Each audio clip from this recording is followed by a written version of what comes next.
Praise the Lord. आप सभी को जय मसीह की। परमेश्वर का धन्यवाद देते हैं आज का दिन दिखाने के लिए। एक और दिन परमेश्वर ने हम सबके जीवन में जोड़ दिया।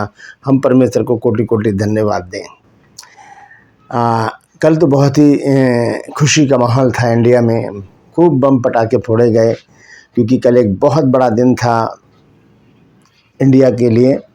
कल वुमेंस डे भी था और दूसरी बात कल T20 का वर्ल्ड कप जीता है इंडिया ने, मेंस वर्जन का।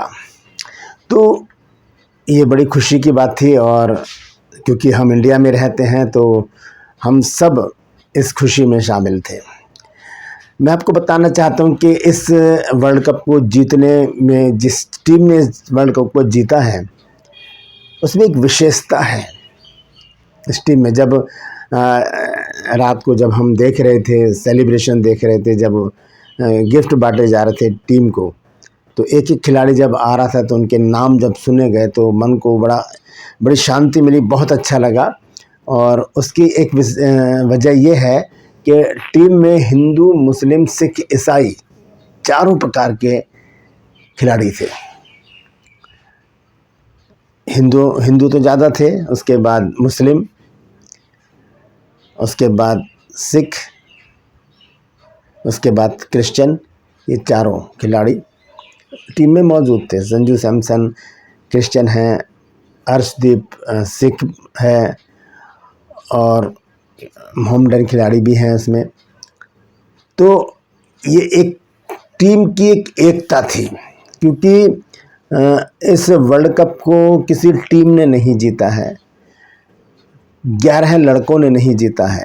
इस वर्ल्ड कप को एकता ने जीता है क्योंकि जिस तरह का वो माहौल बना हुआ था, सब एक दूसरे के गले मिल रहे थे और बहुत बुरी तरह से इनको हक कर रहे थे। वहाँ पर कोई भेदभाव नहीं था हिंदू, मुस्लिम, सिख, ईसाई का, सब सेलिब्रेट कर रहे थे। ये खुशी का माहौल था। ये खुशी तब मिलती है जब हम एक बनते हैं क्योंकि 5 उंगलियां अलग अलग होती हैं। अगर हम ऐसे करते हैं, जब हम इसको मुट्ठी को बंद करते हैं, जब इनको बंद करते हैं तो ये मुट्ठी बन जाती है और इसी में ताकत होती है, इसी में ताकत होती है। तो आज इसी विषय पर हम बात करेंगे वचन में कि एकता हमारे लिए कितनी महत्वपूर्ण है किसी भी क्षेत्र में हो। तो हम सेलिब्रेट कर रहे हैं इस वर्ल्ड कप को जीतने का। मेरी तरफ से, मेरे परिवार की तरफ से और मेरी मिनिस्ट्री की तरफ से टीम इंडिया को ढेर सारी शुभकामनाएं। Praise the Lord. मैं पास्टर राज मसीह आपके सम्मुख उपस्थित हूँ एक नए संदेश के साथ, और आपने देखना शुरू किया मेरा यूट्यूब चैनल जिसका नाम है ब्रदर राज मसीह। यदि आपने अभी तक मेरे चैनल को सब्सक्राइब नहीं किया तो अभी सब्सक्राइब कर लीजिए, बेल आइकन को दबाइए ताकि नोटिफिकेशन आपके पास पहुंचे। नया वीडियो, नई जानकारी बिना व्यवधान, बिना रुकावट आपके पास पहुंच जाए। मेरे वीडियोस को लाइक करें, शेयर करें और कमेंट्स बॉक्स में आकर मुझसे ज़रूर बातचीत कीजिए। Praise the Lord. True purse में आज का सवाल है, आपको बताना है कि किस नबी को मछली ने निगल कर उगल दिया था। बहुत इजी है, बहुत आसान सवाल है। जानते हैं तो कमेंट्स में लिख दीजिए। अगर नहीं मालूम है तो डिस्क्रिप्शन में आपको एक लिंक मिलेगा, ट्रू पर्स मेरा जो दूसरा चैनल है उसका, उसे क्लिक कीजिए और वहाँ पर आपको उसका जवाब मिल जाएगा। Praise the Lord. आइए छोटी सी प्रार्थना करते हैं, उसके बाद आज के वचन में चलेंगे। प्रभु जी, मैं धन्यवाद देता हूँ आज की सुबह दिखाने के लिए और विनती करता हूँ प्रभु जी आज के वचन को भी शेयर करने मेरी मदद सहायता कर। बिंदी निवेदन प्रार्थना करता हूँ प्रभु जी, मेरे होठों को, मेरे दिल दिमाग को छूकर ब्लेस कर। मेरी आत्मा, मेरा शरीर तेरे ही कब्जे में रहे ताकि बोलने वाला मनुष्य नहीं बल्कि तेरा आत्मा हो। जितने भी लोग इस वचन को देख रहे हैं, सुन रहे हैं, सब पर मैं तेरी आशीष बोलता हूँ। हर एक को आशीषित कर, हर एक के रोग, बीमारी, चिंता, परेशानी को अपने सामर्थ्य नाम के द्वारा दूर कर दे। प्रभु यीशु नासरी के नाम से मांगते हैं, आमीन। Praise the Lord. तो आइए आज के संदेश को शुरू करते हैं। संदेश है वर्ल्ड कप को जीता एकता ने। वर्ल्ड कप को जीता एकता ने, एकजुटता ने। तो जब तक टीम में अलग अलग धर्म, भाषा और पृष्ठभूमि के लोग होते हुए भी सब एक लक्ष्य के लिए नहीं खेलेंगे तो टीम बिखर जाएगी और किसी भी क्षेत्र में, क्रिकेट ही नहीं, हर एक क्षेत्र में हम विजयी नहीं हो पाएंगे। यही बात को हमें नोट करना चाहिए। हम चाहे क्रिकेट के मैदान में हों, चाहे सांसारिक रीति से देखें, चाहे आत्मिक रीति से देखें, जो एकता है उसमें बल है और वो एकता हमें विजयी बनाती है। एक परिवार क्यों छिन्न भिन्न हो जाता है? जब परिवार में फूट पड़ती है, जब परिवार में एकता नहीं होती, एक दूसरे के प्रति आदर नहीं होता, प्रेम नहीं होता, एक दूसरे के बातों को सहन करने की ताकत नहीं होती, वो परिवार टूट जाता है। जीत कब मिलती है, परिवार कब बना रहता है, देश कब बना रहता है? जब सब एक समान हो, सबके विचार एक हो, सबकी अच्छी बातों में सबकी हाँ हो और एक दूसरे की सहमति हो, तभी विजय हासिल होती है। तो जब हम देखते हैं कि टीम इंडिया में अलग अलग खिलाड़ी, अलग अलग धर्म के लोग, हिंदू, मुस्लिम, सिख, ईसाई, तो जब ये खेल रहे थे तो मैं ये समझता हूँ कि इन्होंने कभी नहीं सोचा होगा कि मैं तो मुसलमान हूँ, मैं तो हिंदू हूँ, मैं तो ईसाई हूँ, मैं तो सिख हूँ। ऐसा नहीं सोचा। उन्होंने अपने देश के लिए खेला, अपना सब कुछ न्यौछावर कर दिया, अपना सब कुछ झोंक दिया जीत के लिए, कि जीतना है चाहे कुछ भी हो जाए। और हाथ से हाथ मिलाकर जब चले तो पहले मैच से लेकर फाइनल तक जीतते चले गए। ये एकता की ताकत है। सब ने मिलकर एक टीम बनकर खेला, सब ने मिलकर एक टीम बनकर खेला और यही एकता की जीत है, जब हम टीम बनाकर खेलते हैं। क्योंकि चाहे बिजनेस हो, चाहे घर हो, चाहे स्पोर्ट्स हो, चाहे देश हो, चाहे पार्लियामेंट हो, जब तक एक मन के नहीं होंगे सब, हम जीत को हासिल नहीं कर सकते। हमें अपने आप को उस माहौल में, उस परिवेश में, उस वातावरण में ढालने की ज़रूरत है। मैं आपको 4 बातें ऐसी बताऊंगा बाइबल से जो बताती हैं कि जब हम एक मन के होकर चलते हैं तब किस अद्भुत रीति से हमारे जीवन में परमेश्वर काम करता है। Praise the Lord. जब एक टीम में अलग अलग धर्म, भाषा, पृष्ठभूमि के लोग होते हुए भी सब एक लक्ष्य के लिए खेलते हैं तो वही सच्ची एकता की जीत होती है, वो ताकत होती है।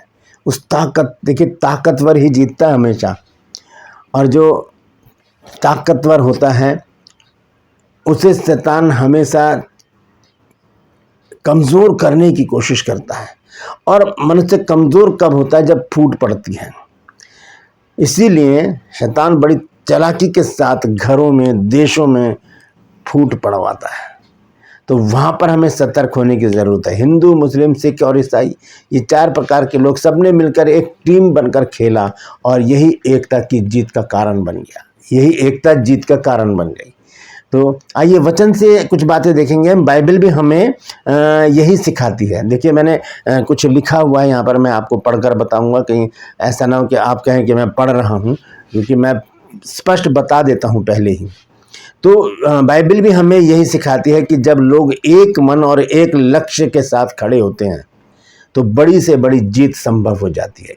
एक को लक्ष्य बना लेते हैं या एक मन के हो जाते हैं। यीशु मसीह ने भी कहा ना, मत्ती रचित सुसमाचार में 8 अध्याय के 20 आयत में, मेरे ना तुम पृथ्वी पर 2 जन, 19 आयत में, मत्ती 18 की 19 आयत में लिखा है कि पृथ्वी पर 2 जन यदि एक मन के होंगे तो जो कुछ वो मांगे वो मेरे स्वर्गीय पिता की ओर से हो जाएगा। तो एक मन का होना बहुत ज़रूरी है, एकता के बंध में बनना बहुत ज़रूरी है। आइए एक वचन देखेंगे, मरकुस रचित सुसमाचार 3 अध्याय और उसका 24 पद। देखिए यीशु मसीह ने एकता के विषय में क्या कहा है। मरकुस 3 अध्याय और उसका 24 पद। और यदि किसी राज्य में फूट पड़े तो वह राज्य क्यों कर स्थिर रह सकता है? देखिए फूट बड़े से बड़े राज्यों को समाप्त कर देती है। बड़ी से बड़ी टीमें जो होती हैं वो ध्वस्त हो जाती हैं, घुटने टेक देते हैं, हार जाते हैं अगर फूट है तो। यीशु मसीह यहाँ पर कहते हैं कि यदि किसी राज्य में, किसी देश में अगर फूट है तो वो क्यों कर बना रह सकता है? तो बहुत ज़रूरी है एकता के बंध में बंधना, क्योंकि एकता में क्या है, पावर है, सामर्थ्य है। फूट में, अलगाव में क्या है, कमज़ोरी। वहाँ पर अलग अलग करके शैतान सबकी कमज़ोरियों को पकड़कर उन्हें बड़ा बनाकर क्या करता है, लड़ाइयाँ झगड़े करवा देता है। और बड़े बड़े जो घर होते हैं, जो परिवार होते हैं, वो टूट जाते हैं। चाहे कितने ही पैसे वाले हों, कितने ही समझदार हों, कितने ही बुद्धिमान हों, कितने ही पढ़े लिखे हों, अगर एकता नहीं है, एक मन के नहीं है, तो वो घर कभी घर नहीं रहेगा, वो देश कभी देश नहीं रहेगा, वो टीम कोई टीम नहीं रहेगी। पहली बात। दूसरी बात है, हम सब एक देह के अंग हैं। ये हम देखेंगे पहला कुरिन्थियों 12 अध्याय और उसका 12वां पद। क्योंकि जिस प्रकार देह तो एक है और उसके अंग बहुत से हैं, और उस एक देह के सब अंग बहुत होने पर भी सब मिलकर एक ही देह हैं, उसी प्रकार मसीह भी है। हम सब मिलकर एक देह हैं। जब हमारी आंख में कुछ चला जाता है तो हाथ काम आता है, हमारे हाथ, सबसे पहले हाथ वहाँ पर जाता है। और हमें कहीं चोट लग जाती है तो सबसे पहले मुंह से आवाज़ निकलती है, उफ, ऐसे करके फिर हाथ वहाँ पर जाता है, और फिर पैरों से चलकर हम डॉक्टर के पास जाते हैं। तो ये पूरा शरीर एक दूसरे से रिलेटेड है, ये एक रिश्ते में बंधे हुए हैं। शरीर के अंग रिश्ते में बंधे हुए हैं, और जिस रिश्ते को कहते हैं एकता का रिश्ता।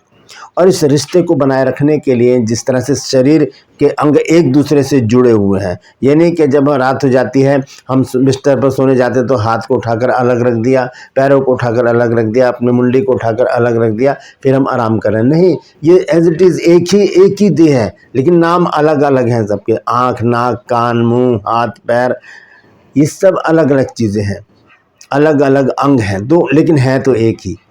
तो क्या लिखा है यहाँ पर कि हम सब एक देह के अंग हैं, एक कलीसिया के अंग हैं। तो एकता में क्या है, बल है।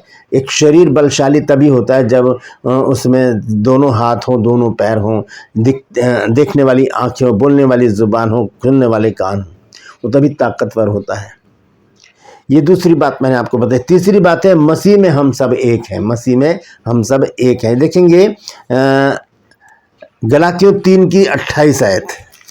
अब ना कोई यहूदी रहा, ना यूनानी, ना कोई दास, ना स्वतंत्र, ना कोई नर, ना नारी, क्योंकि तुम सब मसीह यीशु में एक हो। हम सब मसीह यीशु में एक हैं। तो एकता हमारी लाइफ की बहुत ज़रूरी चीज़ है। एकता में बल होता है, और बल हमेशा जो बलशाली होता है वही विजयी होता है, वही विजयी होता है। Praise the Lord. और अब आखिरी और चौथी बात, एकता में आशीष है। एकता में आशीष है। इसके लिए मैं देखूंगा, आपको पढ़ाना चाहता हूँ भजन संहिता 133 अध्याय और उसका पहला पद। भजन संहिता 133 अध्याय का पहला पद देखिए क्या लिखा है। क्या कि देखो, ये क्या ही भली और मनोहर बात है कि भाई लोग आपस में मिले रहें। भली और मनोहर बात क्या होती है? आशीषित जीवन, आशीषित जीवन, भला चंगा जीवन, हर एक चीज़ की सुख सुविधा, हर एक चीज़ का आराम, हर एक चीज़ के लिए परमेश्वर को धन्यवाद की भेंटें चढ़ाते रहना। लिखा, क्या ही भली और मनोहर बात है कि भाई लोग आपस में मिले रहें। और जब भाई लोग आपस में मिले रहेंगे तो क्या होगा? हम विजयी घोषित किए जाएंगे। एक छोटा सा किस्सा मैं आपको सुनाना चाहता हूँ। एक बुजुर्ग थे और वो मृत्यु शैया पर थे, वो उनके आखिरी समय था। उनके 5 बेटे थे। तो उन्होंने अपने बेटों को कहा कि बेटा एक एक लकड़ी लेकर आओ। और वो बेटे गए और एक एक लकड़ी लेकर आया। तो बुजुर्ग ने कहा कि इसको तोड़ो। तो उन्होंने एक दूसरे की तरफ देखा कि पापा करवा क्या रहे हैं। तोड़ दी लकड़ी 5 ने, और फिर उन्होंने कहा कि एक एक लकड़ी और लेकर आओ। अब उन्होंने फिर एक दूसरे की तरफ देखा, फिर गए बाहर और लकड़ी लेकर आए। और फिर बुजुर्ग ने कहा कि अब इनको जोड़ लो, इकट्ठा कर लो। और वो 5 लकड़ी को इकट्ठा कर लिया। और अब कहा, एक पहले वाले से कहा, बड़े वाले से कहा इसको तोड़ो। और वो जोर लगा रहा, नहीं टूट रही। दूसरे को दिया, उससे भी नहीं टूटी। तीसरे को दिया, उससे भी नहीं टूटी। चौथे को भी दिया, उससे भी नहीं टूटी। और 5वें को दिया, उससे भी नहीं टूटी। तब पिता ने कहा कि बेटा समझे मैं क्या समझाना चाहता हूँ तुम्हें, क्योंकि मैं तो इस संसार से चला जाऊँगा, लेकिन तुम्हारी एकता तुम्हें इसी तरह से बांधे रखेगी। कोई तुम्हें जल्दी तोड़ नहीं पाएगा, तोड़ नहीं पाएगा। बाइबल हमें बताती है सबोपदेशक की पुस्तक में 4 अध्याय और उसका 9, 10, 11, 12 पद। देखिए क्या लिखा है यहाँ पर। 1 से 2 अच्छे हैं क्योंकि उनके परिश्रम का फल अच्छा मिलता है, क्योंकि यदि उनमें से एक गिरे तो दूसरा उसको उठाएगा, परंतु हाय उस पर जो अकेला होकर गिरे और उसका कोई उठाने वाला ना हो। और 11 पद में लिखा है, फिर यदि 2 जन एक संग सोए तो वे गर्म रहेंगे, परंतु कोई अकेला क्यों कर गर्म हो सकता है। और 12 पद में देखिए कितनी बड़ी बात लिखी है। लिखा है, यदि कोई अकेले पर प्रबल हो तो हो, परंतु 2 उसका सामना कर सकेंगे। जो डोरी 3 तागे से बटी हो वह जल्दी नहीं टूटती। जो धागा 3 तागों से बटा हो, 3 तागों से बटा हो। 5 लकड़ियां हैं, उन्होंने इकट्ठा बना लिया और बुजुर्ग ने कहा तोड़ो इसे, तोड़ने लगे तो नहीं टूटी। यहाँ सबोपदेशक कहता है, सुलेमान कहता है कि जो डोरी 3 तागे से बटी होती है वो जल्दी नहीं टूटती, उसको बहुत टाइम लगेगा टूटने में, हो सकता है टूटे भी ना। तो बहुत ज़रूरी है एकता। तो ये जीत जो है भारत की तो है ही, भारत के युवा लड़कों की तो है ही, ये एकता की भी जीत है, एकता की भी जीत है। एक है सिराज है, एक है सैमसन है, एक है अर्शदीप है, और बाकी तो है ही सारे। अभिषेक शर्मा है और तिलक है और कैप्टन सूर्या। तो ये सब एक टीम बनकर जब खेले तो कप हमारे हाथ में आया। तो जीत उसी की होती है, जीत उन्हीं की होती है जो एक मन होकर किसी लक्ष्य का टारगेट बनाते हैं और उसके लिए जब दौड़ते हैं तो जीत जाते हैं। बाइबल हमें बताती है, संत पौलुस ने कहा कि दौड़ में दौड़ते तो सभी हैं लेकिन जीतता एक ही है। तुम ऐसे दौड़ो कि जीतो। आइए हम एक मन, एक चित्त और एक आत्मा होकर उस दौड़ में शामिल हो जाएं जो हमें अनंत जीवन तक लेकर जाती है, ताकि हम परमेश्वर के साथ स्वर्ग में हमेशा के लिए रह सकें। इसके लिए हमें अपने परिवार में, अपने चर्च में, अपने आसपास के माहौल में एकता बनाकर रखनी पड़ेगी, ताकि हम भारतीय टीम की तरह विजयी और विजयी होते रहें। Praise the Lord. परमेश्वर इन वचनों के द्वारा हम सबको आशीष दे। यदि आज आपने कुछ नया सीखा है तो कमेंट्स में ज़रूर लिखिए और इस वचन को शेयर कीजिए ताकि और भी लोग इन बातों को जान सकें। रूपर्स में आज का सवाल है, आपको बताना है कि किस नबी को मछली ने निगल लिया था और फिर उगल भी दिया। जानते हैं तो कमेंट्स में लिख दीजिए, नहीं तो डिस्क्रिप्शन में आपके सवाल का जवाब मिल जाएगा। मैं आपसे निवेदन करता हूं, यदि अभी तक आपने मेरे चैनल को सब्सक्राइब नहीं किया तो अभी सब्सक्राइब कर लीजिए, बेल आइकन को दबाइए ताकि नोटिफिकेशन आपके पास पहुंचे, नया वीडियो, नई जानकारी बिना व्यवधान, बिना रुकावट आपके पास पहुंच जाए। मेरे वीडियोस को लाइक कीजिए, शेयर कीजिए और कमेंट्स बॉक्स में आकर मुझसे ज़रूर बातचीत कीजिए। आज के लिए बस इतना ही, फिर मिलूंगा एक नए संदेश के साथ, एक नया वीडियो लेकर। तब तक के लिए मुझे इजाज़त दीजिए, लेकिन अपना और अपनों का ख्याल रखिए। मैं हमेशा कहता हूं कि अपनों का ख्याल रखिए, यानी कि एकता के बंध में बंधे रहिए ताकि शैतान को मौका ना मिले आपको अलग करने का। Praise the Lord. परमेश्वर आप सबको आशीष दे।